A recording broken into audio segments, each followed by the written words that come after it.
할렐루야! 오늘은 세종을, 내일은 대한민국과 온 땅에 전도와 선교의 사명을 감당하는 세종순복음 드림교회입니다. 하나님의 사랑과 은혜가 치유와 응답이 있는 성령 충만한 교회입니다. 구독과 중보기도로 드림가족이 되어보세요. 오늘도 주 안에서 참 좋은 날입니다. 오늘 저는 여러분과 함께 요한계시록 6장을 공부하겠습니다. 여러분 아시다시피 요한계시록 1장부터 3장까지는 교회 역사 시대인 것입니다. 그래서 에베소 교회에서 라오디게아 교회까지 우리 교회를 7연대로 나누어서 교회 연대가 끝나고 요한계시록 4장에 보면은 이제는 천국 예배 장면이 나오죠. 하늘문이 열리고 이리로 올라오라. 교회가 하늘로 승천하는 모습을 보여주고 있는 것입니다. 그래서 하늘에 올라가서 보좌 중심으로 하나님을 예배하는 장면이 4장에 나오고 5장에는 이제 땅 무르는 운동이 나옵니다. 아담과 하와가 하나님께로부터 받은 지구의 통치권을 마귀에게 넘겨주었는데 이것을 예수님께서 다시 무르는 그런 장면이 계시록 5장에 나옵니다. 예수님이 이제 땅 무르는 역사를 마치고 이제는 임봉을 뗍니다. 그것이 6장부터 시작해서 이제 환란의 시대로 들어갑니다. 주님이 땅을 심판하시고 6장부터 19장까지 7년 동안 주님이 땅 무르는 역사를 베푸신 것입니다. 일곱 임봉을 쳐놓은 그 어마어마한 땅 문서를 예수님께서 우리 사람을 대표해서 죄 없는 분으로서 자원해서 자기 자신을 대가를 지불하고 임봉을 떼는 것입니다. 임봉을 떼는 첫 장면이 이제 6장에 나오는데 여기부터 시작해서 전 3년 반, 후 3년 반, 7년 환란이 시작되는 것입니다. 그러므로 환란 기간 동안에 이제 있을 일에 관해서 우리가 오늘 공부하겠습니다. 6장 1절 우리가 다 같이 읽겠습니다. 내가 봄에 어린 양이 7인 중에 하나를 떼시는 때 그때 내가 들으니 내 생물 중에 하나가 우레 소리같이 말하되 오라 하기로. 자, 이제 어린 양 예수 그리스도께서 보좌 앞에서 땅 무르는 역사를 시작합니다. 7 임봉 중에 하나를 촥 주님께서 찢었습니다. 그런데 내 생물 중에 한 사람, 즉 서랍천사 중에 한 사람이 큰 소리로 이리 오라. 오라는 것은 뭡니까? 어떤 일이 지상에 일어날 것을 보여주는 것입니다. 환란 시작에서부터 시작해서 어떤 일이 일어날 것을 이제는 계시해 주는 것입니다. 2절요. 내가 이에 보니 흰 말이 있는데 그 탐자가 활을 가져 면류관을 받고 나가서 이기고 또 이기리 하더라. 자, 이 흰 말을 탄 자가 누구냐? 많은 사람들이 쉽게 백마를 탔으니 이것은 예수님을 상징한다. 예수님이 그 말을 타고 이기고 이기려고 하는 장면이 7년 환란 초에 일어나기 때문에 7년 환란 초에는 굉장한 부흥이 일어날 것이다. 그런 말을 하는데 그 대단히 오해된 말씀입니다. 왜냐? 예수님은 보면은 이미 요한계시록 4장에 하늘 보좌에서 성도들의 예배를 받으시고 5장에 보면은 예수님이 땅 물을 일을 다 하시고 하늘에서 지금 인을 떼고 계신 예수님이 무슨 지상에서 백마를 타고 주님이 뛰어요. 그리고 이미 교회와 성령은 지상에 있지 않고 하늘에 올라가 있습니다. 성령의 7 등불도 보좌 앞에 있지 지상에 있지 않습니다. 교회가 하늘에 이미 올라갔고 성령이 하늘에 올라갔는데 이 땅에 거대한 부흥이 일어날 리가 만무한 것입니다. 거대한 부흥은 이 땅에 교회가 있고 성령이 이 땅 교회에 계실 동안에 그런 부흥이 일어난 것이지. 교회와 성령이 이미 하늘나라로 올라갔는데 이 땅에 거대한 부흥이 일어날 리도 만무한 것입니다. 그러므로 이 흰 말을 타고 활을 들고 이기고 또 이기려고 하는 분은 예수님이 아니신 것이 대단히 분명합니다. 왜냐하면 예수님은 지상에서 지금 복음 전도하는 것도 아니고 이미 주님께서는 천창에 계셔서 7인을 떼고 계십니다. 그리고 교회와 성령도 이미 천국에 가 있습니다. 그런데 백마를 탄 사람은 빈 활을 들고 계속 이기려고 하는데요. 예수님은 여러분 활을 들고 싸우지 않습니다. 예수님은 무슨 요사이 말하는 총이나 칼이나 기관총 들고 주님 싸우는 거 아닙니까? 예수님은 하나님이시라 입에서 나오는 금으로 싸우시지 주님께서 무슨 손에 활을 들고 뛰어요. 그렇기 때문에 이건 예수님이 아니시라는 것을 분명히 알 수 있습니다. 예수님은 그 입에서 이한 금이 나오니 그것으로 만국을 치겠다고 말씀하셨습니다. 그러면 또한 이게 예수님이 아니신 것은 요한계시록 19장 12절에 보면 예수님은 만왕의 왕 만주의 주로서 많은 면류관을 썼지. 이 백마탄 자는 면류관 하나 딱 썼습니다. 그 한 나라의 왕이란 의미지요. 예수님은 만왕의 왕 만주의 주가 있기 때문에 많은 면류관을 썼어요. 그게 요한계시록 19장 12절에 이 땅에 강림하는 예수님 모습입니다. 많은 면류관하고 면류관 하나 딱 승하고 천양예찬.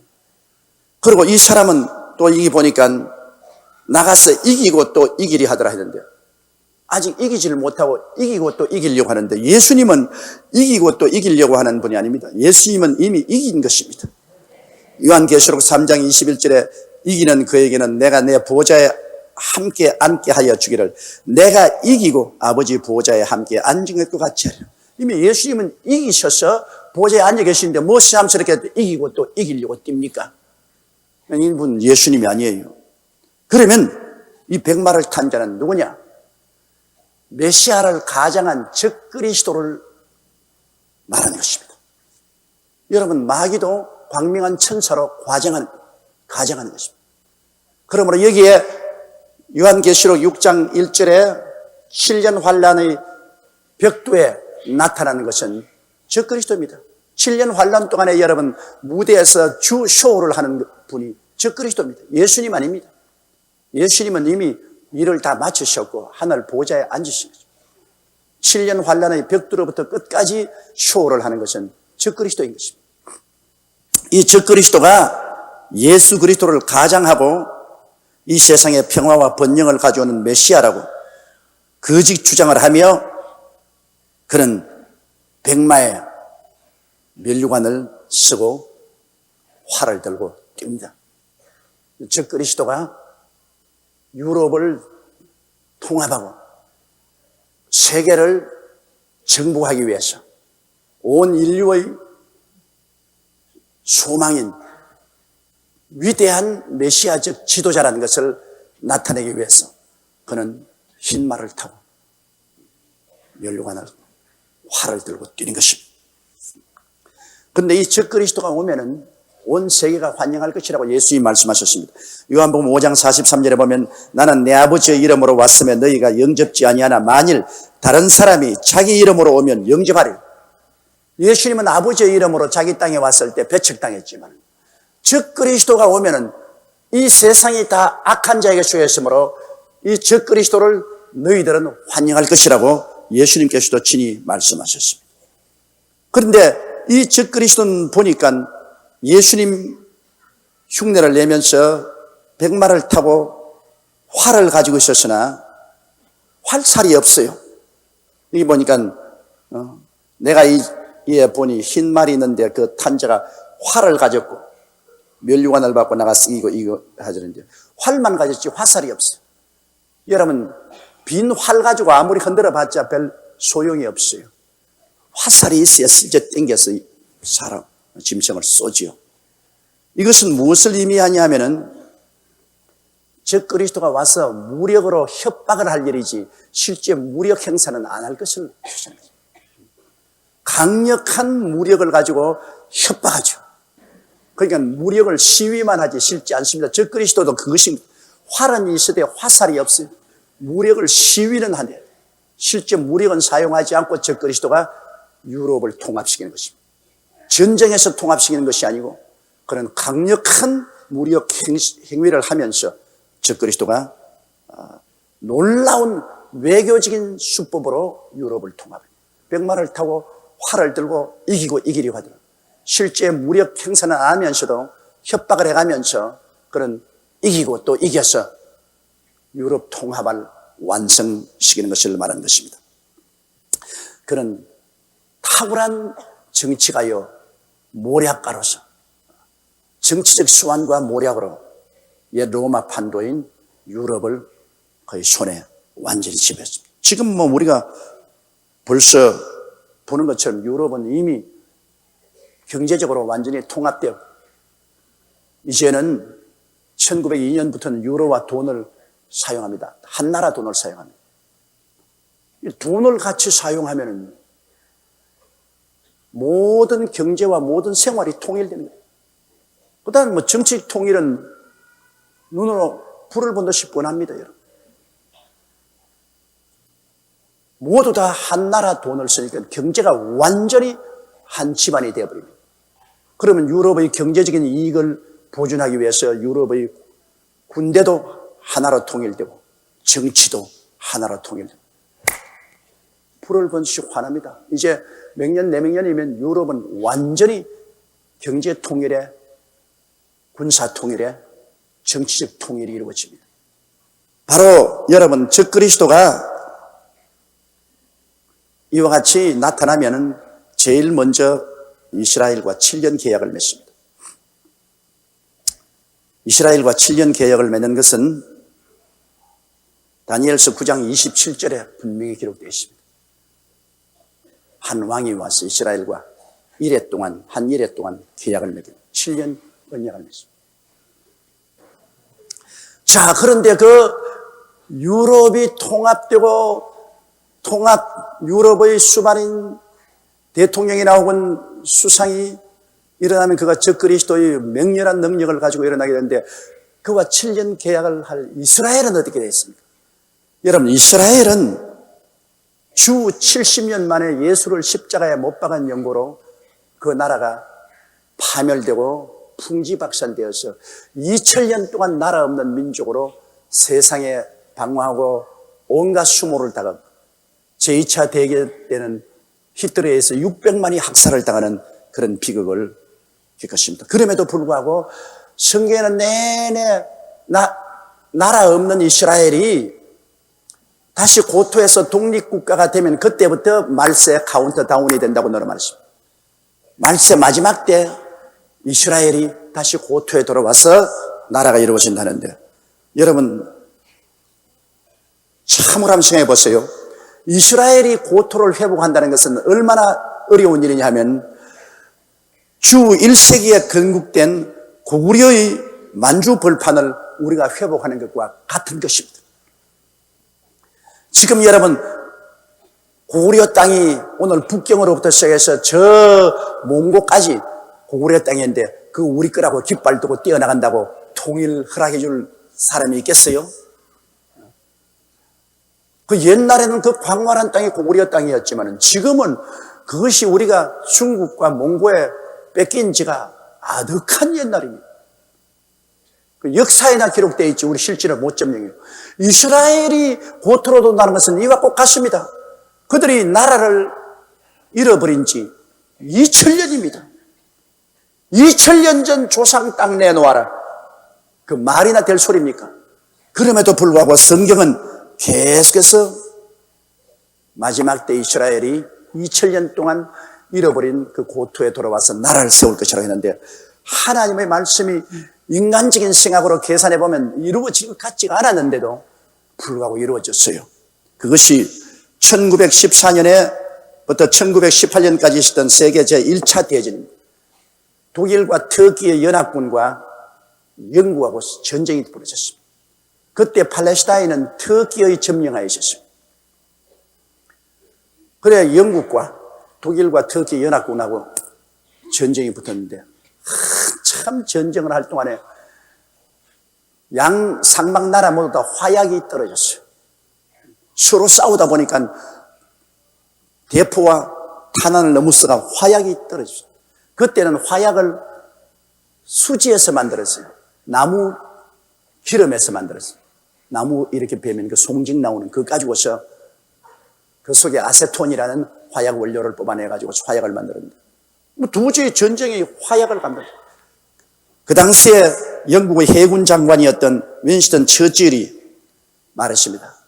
영국에서 누구든지 수지에서 말고 화학적으로 화약을 많이 만들 수 있는 기술을 발견한 사람에게는 큰 국가적 상을 내리겠다 했는데, 그때 만체스터 대학교의 화학 교수였던 와이만츠 박사가 옥수수를 발효시켜서 그 속에서 화학의 연료인 아세톤을 대량으로 생산한 길을 열었습니다.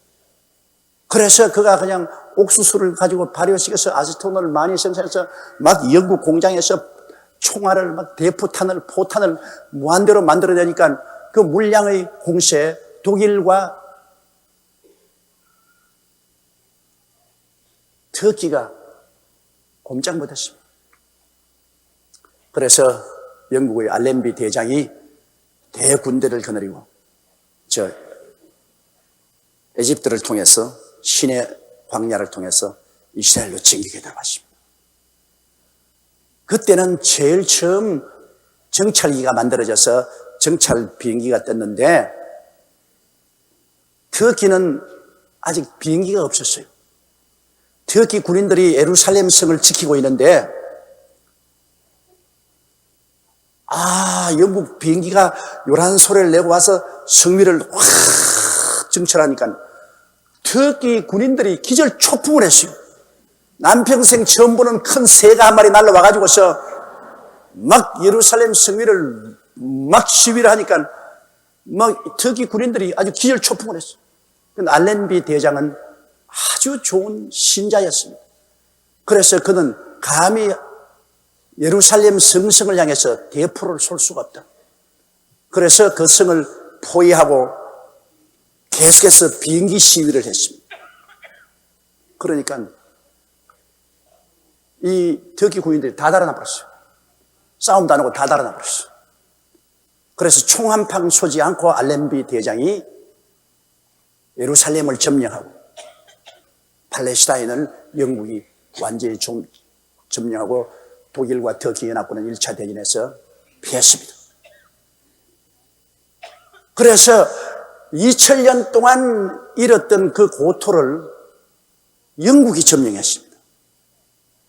그리고 영국 왕실에서 이 와이만스 박사를 불러가지고서 당신이 절대적인 공로를 세웠으니 무슨 상을 줄까? 그러니까 그 와이만스 박사가 눈물을 흘리면서 나는 유태인입니다. 우리 고향 땅에 발을 디딜 수 있는 땅을 주옵소서. 그러니 뭐 이스라엘 백성이 점령한 땅이라 뭐 그 별 사막 같은 땅 가치도 없고 하니까 좋다. 와이만스 박사의 소원대로 이스라엘 예루살렘을 중심으로 한 팔레스타인을 이스라엘에게 넘겨주라. 그래서 그 당시에 영국의 외세에 있던 발포라는 외상이 발포 조약을 선포했습니다. 온 전 세계에 흩어진 유대인들은 팔레스타인에 돌아오너라. 팔레스타인에 자유로 이주하라. 발포 조약을 발표했습니다. 그러니 이게 얼마나 놀라운 기적입니까? 상상을 초월합니다. 2000년 동안 어림없습니다. 이스라엘 힘으로는 돌아올 수 없는 게 모든 이스라엘 백성들이 다 외국에 흩어져 있지요. 그리고 이미 아랍이 점령한 지 2000년이 됐죠. 터키가 그곳을 점령한 지 300년이 됩니다. 누가 그걸 점령합니까? 1차 세계대전이라는 것이 일어났기 때문에 영국이 독일과 터키와 싸워서 예루살렘과 팔레스타인을 점령하고, 또 와이만스 박사가 유대인으로서 화약을 발명해서 영국을 도와주었으므로 영국 왕실에서 상급으로 예루살렘과 팔레스타인을 유대인에게 돌려준 것입니다. 그런데 유대인들이 안 돌아오잖아요. 2000년 동안 해외에 나가가지고서 거기 뭐 뿌리를 내리고 잘 사는데요. 유대인들마다 잘 살잖아요. 가서 열심히 일을 했기 때문에 유대인들이 뭐 세계 경제는 다 잡고 있잖아요. 돌아오라 그냥 안 돌아옵니다. 그래서 하나님이 세계 2차 대전 동안에 나치 독일을 통해서 유대인 박멸운동을 일으켰어요.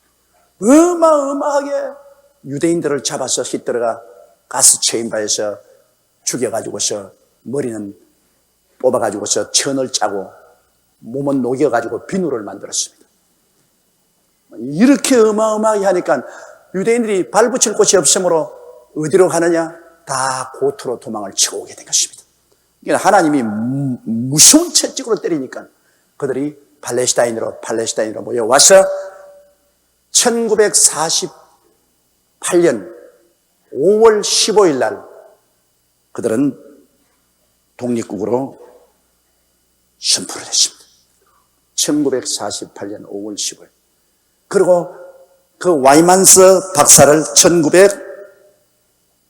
1948년 5월 17일 날 이스라엘은 초대 대통령으로 그를 추대한 것입니다. 그래서 하나님께서는 온 세계에 흩어져 있는 이스라엘을 고토로 모이게 해서 그때로부터 이스라엘이 고토로 들어오자 아랍은 이스라엘을 박멸하려고 했습니다. 박멸될 수 있어요. 그때 예루살렘에 들어온 이스라엘 수는 한 70만 정도도 안 됐어요. 그런데 그 70만 정도도 안 됐는데 그 당시에 아랍인들의 수는 3천만이었어요. 지금은 이스라엘이 한 300만 되는데 아랍의 수는 2억입니다. 거의 한 70만 들어오게 된 사람을 한 3천만 되는 아랍이 그냥 숨통을 죽여버리려고 했습니다. 그거는 인간적인 생각으로 하면 절대로 이스라엘이 독립 못합니다. 그 막대한 주변에 아랍은 무장이 잘 돼 있어. 탱크도 있고 대포도 있고 총도 있고 훈련된 군인이 있는데 이 이스라엘 백성은 2차 세계대전을 피해서 각국에서 오합지졸로 모였으니 말도 각각 다른 나라 말을 쓰고 그들은 대포도 없고 전차도 없습니다. 총도 없다고. 그런데 독립을 선포했으니까 뭐 아랍 한 3천만이 밑에는 애굽에서 위에는 시리아에서 옆에는 요르단에서 확 밀어제낍니다. 그건 뭐 틀림없이 죽는 겁니다. 그래서 독립을 선포한 이후 1947년 11월 27일부터 1949년까지 아랍연합군이 4개 전선에서 침공에 들어갔어요. 뭐 이스라엘은 그 전쟁에서 완전히 녹아지게 됐는데 나는 여기에서 참 놀라운 것은 하나님이 문을 열면 닫을 자가 없고 닫아놓으면 열 자가 없습니다. 하나님이 말세에 이스라엘 백성을 고토로 돌아오겠다고 말씀하셨기 때문에 그 말씀은 이루어져야 되는 것입니다. 70명이 아니라 70만이 아니라 7만 명이 되어도 하나님이 같이 계시면 그 나라가 지켜지는 것입니다. 독립전쟁을 그 비화를 읽어보면 재밌습니다. 저 남쪽 네게브 사막을 통해서 애굽의 군인들이 탱크를 몰고 예루살렘을 향해서 진격에 올라옵니다. 그 이스라엘의 군인들은 무기가 없어요. 그래서 그 사람들은 뭘 했냐? 몰로토프 칵테일이라고 해서 맥주병에다가 휘발유를 넣어가지고서 거기다 심지를 붙여서 불을 붙여가 그걸 가지고 전차에 던지는 거예요. 여러분 맥주병에다가 휘발유 넣어가지고서 기름 붙여서 전차에 던지가 그게 무슨 싸움이 됩니까? 그럼에도 불구하고 이스라엘 병사가 전차에 기어 올라가서 위에서 뚜껑을 열고 집어넣었거든. 그러니 밑에 있는 사람들에게 휘발유 병에다가 기름을 넣어가지고서 전차 뚜껑을 열고 집어넣으니까 뭐 안에가 뭐 완전히 뭐 불바다가 돼버려. 몇 개의 전차가 불바다가 되니까 애굽 군인들에게 무슨 소문이 났냐면 이스라엘이 원자탄 수류탄을 가지고 있다. 미국이 도와줘가지고서 원자 수류탄을 가지고 있어서 이건 뭐 가면 다 죽는다. 이래가 애굽의 전차 움직이지 않는 거예요. 전부 겁을 집어먹고 이스라엘이 원자 수류탄을 가지고 있다고 소문이 나가 움직이지 않는 거예요. 그게 못 올라와요. 그 소문도 하나님이 다 낸다고요. 소문도. 거의 뭐 애국 군인들이 뭐 완전히 이기 상실해서 안 올라오죠. 전선이 교착되죠. 그런데 이제 시리아와 요르단군이 이스라엘을 쳐들어왔는데 이스라엘은 총이 없으니까 전부 부적갱이를 들고 나왔어요. 그거를 총처럼 이렇게 전부 방어전을 만들어 놓고 그게 내놓고 움직이는 거예요. 그 멀리서 보면 총처럼 보이라고. 그리고 그 중간에 군데군데 사냥총을 가지고 있는 사람들이 사냥총을 쏘는 거예요. 그래서 사냥총을 빵빵 하는데 보면 총 같은 게 움직이는 건 많거든, 굉장히. 그래 놓고 싸우니 뭐 그게 싸움이다. 저쪽엔 대포가 있는데 대포를 내리갈기고 뭐 기관총으로 막 쏘아지겠는데 여기는 사냥총 몇십 자리 가지고 쏘고서 부적갱이를 흔들고 있는데 뭐 그게 뭐 싸움이 되나. 그런데 하나님이 하신 일을 보십시오. 뉴욕타임스도 그때 크게 기록된 사실입니다. 그 전선에 비가 내렸습니다. 비가 내려오니까 병사들이 그냥 천막에 있으니까 막 춥고 그런 데다가 하나님께서 시리아와 요르단 군과 이스라엘 군 사이에 벌떼들을 갖다 보냈어요. 벌이 막 구름대 같은 벌이 와가지고 그 중간에다가 이렇게 딱 진을 쳤습니다. 여러분 시골에서 안 자라본 사람은 벌이 얼마나 무서운지 몰라요. 나는 옛날에 소목일에 가가지고서 땅벌집 건드려 놓고 벌이 따라오면요 심리를 달아놔도 심리까지 따라옵니다. 새카맣게 따라와요. 우리 어릴 때 그냥 그 벌이 땅벌집을 막 땅 속에 막 벌이 집을 짓고 벌이 활활해요. 그러면 그 우리가 심술 구려서 그걸 갖다가 이 꼬챙이로 쑤시고 나무를 갖다가 그냥 불을 찔러가지고서 벌들을 태워 죽이고 그런 일을 했는데 그 섣불리 건드리면요 수만 마리 벌이 따라오는데 죽으라고 막 도망다 이게 따라와요. 그거 많이 따라서 그게 잡히면 죽어요. 우리 친구들도 벌에 쏘여서 죽었어요. 이게 한두 마리 아닙니다만 수천 마리가 붙어가 쏘니까 뭐 얼굴이 묵사발이 되는 거예요. 막 이렇게 부어가 온몸이 붓고 그 벌독에 걸려서 죽는데 저도 한 번은 그 벌이 건드렸는데 막 벌이 막 날라 따라오게 막 그러면 날 살리고 달아났는데 자꾸 따라오니까 안 돼가 할 수 없이 옆에는 막 무릉둥이로 뛰어들어갔다가 무릉둥이 속에 탁 들어가 보니까 벌들이 오보니까 물에 들어가 버리고 없거든. 그래가 숨을 참고 있으니까 물 웅덩이 위에 벌이 날라다니더니만 없다 가자 하면서 다 가버리더라고. 그래가 나는 살아났다. 이 벌 무섭습니다, 여러분. 가을에 우리 한국에도 보면은 벌초하러 갔다가 벌에 쏘여서 죽는 사람들의 소식이 가끔 신문에 나지 않아요? 이스라엘 진하고 시리아와 요르단 사이에 벌들이 진을 쳤어요. 그것도 모르고 막 탱크를 몰고 대포를 쏘고 군인들로다가 막 벌이 내리붙어 쏘니까 싸움이 이스라엘 군인들하고 싸움이 아니라 벌하고 싸움이 벌었어요. 총도 내버리고 다 내버리고 막 벌하고 싸운다고 막 정신이 없어. 그리고 막 달아나고 벌이 따라가고 막.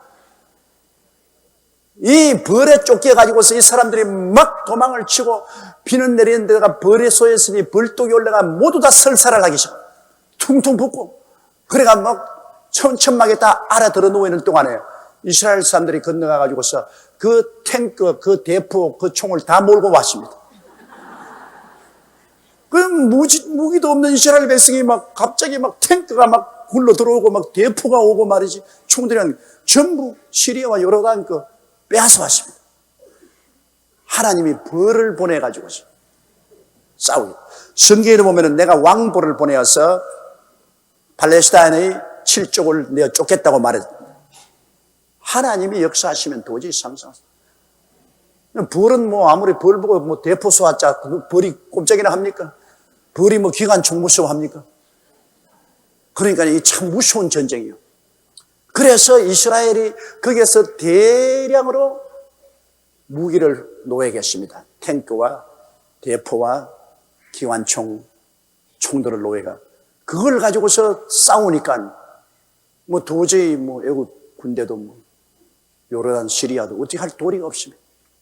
그래서 독립전쟁에 이스라엘이 이긴 겁니다. 하나님이 같이 계시면 수가 작아도 하나님의 손길이 같이 계시면 이기는 겁니다. 전쟁은 야훼께로 말미암는 것이고 군대가 많다고 전쟁에 이기는 법이 없습니다. 하나님이 같이 계시면 이긴다는 거예요. 그 독립전쟁에 이기고 난 다음 아랍은 연합해서 계속해서 이스라엘을 지중해로 밀어 넣어버리려고 애를 썼습니다.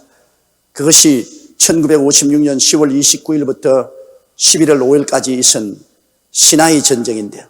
수에즈 운하를 에집트가 국유화 선언하고 이스라엘의 배가 수에즈 운하를 못 들어오게 차단시킴으로 에집트하고 이스라엘하고 전쟁이 붙었습니다. 거기에도 이스라엘이 또 이겼습니다. 또 1967년 6월 5일부터 10일까지 6.1 전쟁, 그 유명한 6.1 전쟁. 그 6.1 전쟁에 이스라엘은 압도적으로 이겨서 시리아의 고란 공원을 빼앗고 예루살렘 구시가지를 요르단에서 다 빼앗고 이스라엘은 강력한 국가로 일어나게 됐습니다. 상상을 초월합니다. 그러고 난 다음에 1974년 10월 6일부터 25일까지 욤 키푸르 전쟁인데 이스라엘이 대속죄일에 온 이스라엘이 다 일을 놓고 속죄일이니까 죄사함 받는 그 속죄 종교의식을 행할 때 에집트와 시리아의 공격을 받았습니다. 갑자기 급습을 받아가 그때 이스라엘이 위기에 처했습니다. 사람들은 그때 다 말하기를 이제는 이스라엘은 망했다. 왜? 이스라엘 비행기가 날아가다가 에집트의 미사일에 맞아가 거의 다 떨어졌습니다. 그리고 시리아의 막강한 군대가 북에서 밀어내려오고 에집트는 수에즈 운하를 건너가지고서 막 쳐들어왔습니다. 이래가 이번에는 이스라엘이 졌다고 생각했습니다. 다른 사람들이 다 졌다고 했는데 나는 그때 미국에서 부흥회하고 있을 때 나는 절대 안 진다 두고 봐라. 왜? 이스라엘은 하나님의 예언적인 위치에 있다. 하나님의 시계다. 말세 이스라엘이 고토에 들어와야 말세가 된다. 그러므로 절대 안 진다. 그러니까 사람들은 웃기는 소리 하면 이번엔 졌다. 이스라엘 비행기가 다 떨어졌다. 이번엔 졌다. 그랬는데 그때도 도로 이스라엘이 일어나가지고서 수에즈 운하를 건너 오히려 카이로를 향해서 공격하는 그러한 지경까지 이르고 다시 전쟁에 이겼습니다. 그건 왜 그랬냐? 이스라엘 비행기가 다 떨어졌는데 어디서 전투 개성이 미국에 있는 유대인들이 얼마나 많습니까? 미국에 있는 유대인들이 미국 비행기를 이스라엘 국기를 그려가지고서 타고서 날라왔으니까 뭐 도저히 못지할 도리가 없죠. 그러니까 뭐 또다시 이스라엘이 이기고 말았죠. 이래서 계속해서 아랍 2억이 300만 이스라엘을 쳐무찌려고 무수히 애를 썼지만은 늘 쳤습니다. 근본이 인간의 생각으로는 그럴 수가 없는데도 늘 져요. 그것은 하나님께서 마지막 때 적그리스도를 세우고 이스라엘을 세워놓아야 7년 계약이 이루어지는 것입니다. 7년 계약을 하려고 하니까 하나님이 무대를 만들 수밖에 없어요. 그런데 오늘날 보세요. 유럽은 통합됐고 뭐 이미 유럽은 다 통합된 거와 한 가지입니다. 유럽은 통합되고 얼마 안 있으면 적그리스도가 나타날 것이고 그리고 이스라엘은 이제는 강력한 국가로 일어났습니다. 이스라엘은 이제는 무시 못해요. 왜? 이스라엘은 자체가 원자탄도 가지고 있고 우리 한국조차도 이스라엘에서 만든 무기를 지금 국방부에서 수입합니다. 무인 비행기, 이스라엘이 만든 무인 비행기를 공중에 띄어서 이 비행기가 4시간에서 5시간 공중에 날아다니다가 목표를 향해서 자살 공격을 하는 이런 무기들. 그렇지 않으면 함대, 함미사일 어마어마한 무기들을 이스라엘 기술진이 발명했습니다. 그 우리 한국이 지금 그거 수입하고 있어요. 이러니까 이제는 마지막 때 하나님께서 예언하신 것이 다 이루어질 수 있는 무대가 이루어진 것입니다. 옛 로마 판도에 세워진 지도자는 앞으로 왜 이스라엘하고 7년 계약을 맺느냐? 여러분, 이 지도자가 강력하게 유럽의 지혜자로 일어나기 위해서는 전 세계 유대인의 경제적인 도움이 필요합니다. 미국의 경제력은 유대인이 다 잡고 있어요. 유대인 여러분 무시하고는 이 세상의 경제가 움직이지 않습니다. 그걸 알아야 돼요. 미국의 경제력이나 유럽의 경제력도 유대인이 다 잡고, 여러분 세계 어느 곳에 가십시오. 제일 잘 사는 지역에 가면 그 유대인들이 다 점령하고 있습니다. 미국에도 제일 잘 사는 곳은 전부 유대인들이 삽니다. 유럽에도 그렇고 오스트라리아가도 그렇고 제일 잘 사는 지역은 다 유대인들이 점령. 그 막강한 유대인들의 경제력이 있어야 됩니다. 그 유대인 그 역하고는 여러분 못 살아남습니다.